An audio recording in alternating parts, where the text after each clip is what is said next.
Isang sanggol ang dinala kaninang umaga sa tanggapan ng DSWD sa Maynila. Inaalam ngayon ng mga otoridad kung ito nga ba ang sanggol na naipusit sa isang ospital sa Quezon City noong nakaraang buwan. Nakatutok si Julio Segovia.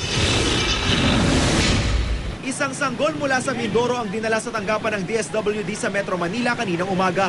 Ang sanggol na ito di umano ang pinaghihinalaan ni Ces de los Santos na kanyang nawawalang anak na si Baby Sean Gabriel.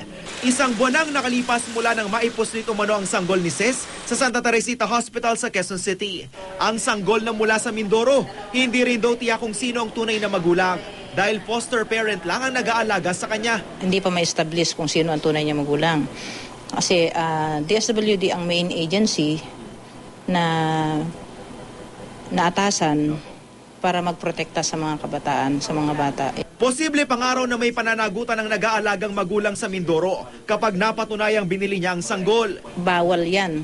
Yan ay tinatawag natin na trafficking. Dahil pwedeng binili niya or nandun yung act niya eh. Nandun yung ginawa niya talaga. Meron siyang kamalayan dun sa ginawa niya na kinuha niya kahit hindi niya anak. Sa ngayon, DNA testing daw ang pinakamabisang paraan para matunton ang biological parent ng naturang sanggol. Pero para sa DSWD, higit pa rito ang konsiderasyon bago tuloy ang maibalik sa tunay na magulang ang bata. We don't resort to that. Hindi yun yung, para sa amin hindi yun yung main na yung pagdi-DNA testing. Kasi we always based on the best interest of the child.